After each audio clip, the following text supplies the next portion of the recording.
What if all the NBA players played on their hometown rosters? Reddit, a wonderful source for everything sports and news and pictures, cats, dogs, really about anything, made a great list via Business Insider. It was actually a chart, which we will get to in just a minute, if all the NBA players played for like their hometown respective squads, and some of these rosters are stacked. It also leads into a great discussion about why Chicago could be the new mecca of basketball, at least for development. I am joined by the one true J.R. Jackson, Morgan Ertzo. You know her for the NBA Finals Game 5 recap.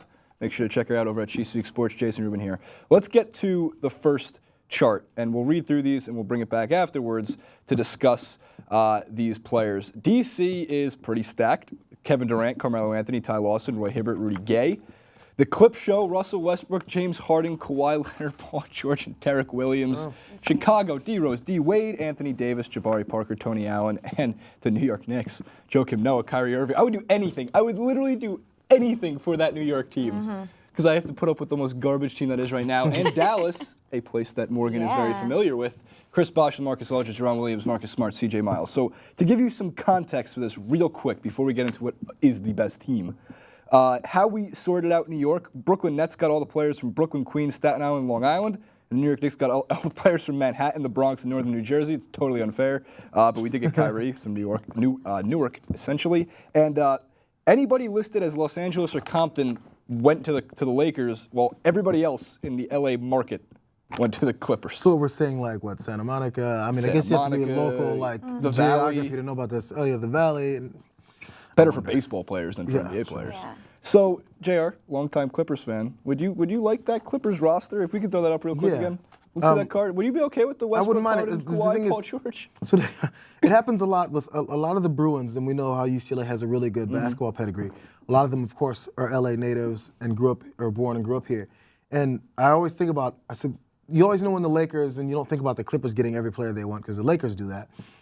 Whenever some of these guys may come back and play for hometown, I've always thought, man, I keep forgetting Russell played here. And it's a great lineup. It's actually a lot of those guys I didn't realize were even from. After you see these guys play in college, think about James Harden. I was like, oh, that's right, he is from LA. So it's amazing. You have guys, your guards are already potential MVP candidates. I mean, I think the Clippers are looking good in that list. Do you think it's fair that Melo is on D.C.? I know, Morgan, you have a good point on this. I don't think it's fair at all because, number one, there are other guys from D.C., I'm sure, who would be pissed that they're like, oh, this guy from Baltimore, let's bring him in. Like, that's great. And it's Carmelo Anthony, of course, so it kind of seems like cheating. But also, the whole geography thing, it just makes me mad. You don't see New York bringing in Dirk because it's relatively closer to Germany. You know what I mean? And so, I don't know. But we'll take Dirk. I'll happily. I want Dirk. I want Dirk. He can claim Dallas. He can claim Dallas. So it even gets more interesting as you get like lower into the lineup. By the way, the Chicago lineup and that I think is the most stacked. But Atlanta, I always forget that Dwight Howard and Josh Smith, like Atlanta actually has a lot of talented basketball players. Nothing against Atlanta. And then this to me was obviously made by someone who generally likes the Clippers more than the Lakers. Because again, if this is everybody else, like you can take DeMar DeRozan, Tyson Chandler, Klay Thompson, Brandon Jennings, and Trevor Ariza.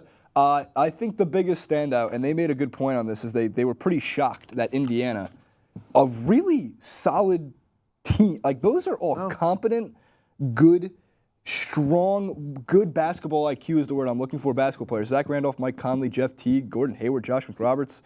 Cleveland's the same team that they have right now, actually. It goes LeBron James, player 2, player 3, player 4, player 5. And Philly, of course, Kobe Bryant. Interesting, and the Morris twins, or Morris brothers, I should say. So as we get, like, you can see the separation. Because the meccas of basketball, and this is really where I want to bring this clip in discussion to, was always originally New York. It's where the best basketball players were bred and grew up and raised, and like that's where the street ball generation also became part of the NBA generation. Over time, college programs are built up from it. That has drastically changed over the last, I want to say, 10 years. As people like you see from D.C., that Baltimore area, the Melos, the Kevin Durants, and even more so Chicago, where Anthony Davis and Derrick Rose, and I mean, it was a Dwayne Wade, Jabari Parker. Those are not just a handful of superstars. Those are potentially all NBA Hall of Famers. It's really interesting when you see the hometown teams. Do you think the league, I guess my question then becomes, Morgan, do you think the league would be more balanced if we did it by hometown teams? No.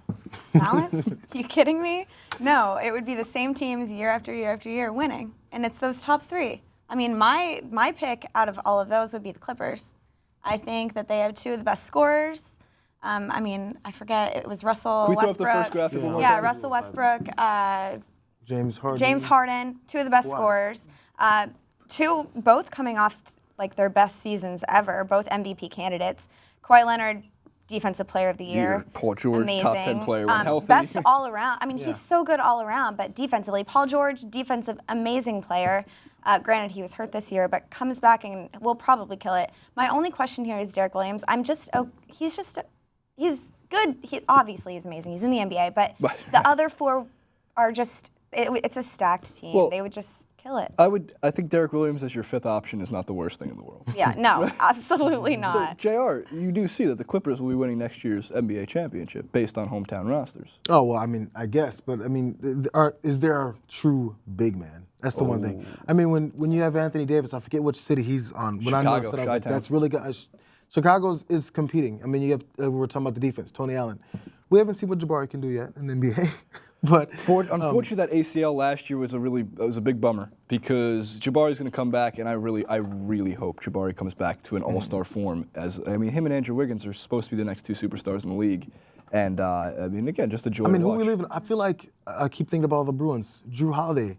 Is he a LA native as well? No, but he might be in the next 5. I know he did make this list. Really quick, let's take a look at 11 through 15 before we wrap this up, as we don't go too long on the discussion of hometown teams. And there's a reason as to why I wanted to throw this one out there. Charlotte has Steph Curry and Chris Paul. Talk about a really good backcourt. Yeah. Brooklyn, that's where Melo belongs. And then you can move Lance Stevenson and Taj Gibson over and Danny Green. You get to put Melo there, and Brooklyn becomes a better team.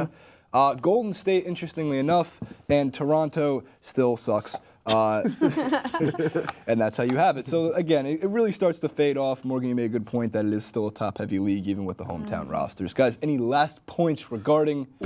As the issue we had with Carmelo, I mean, where do you say your hometown is? Again, I think we were talking about it just before we did this. I was born in L.A. I grew up in St. Louis. Then I came back to L.A.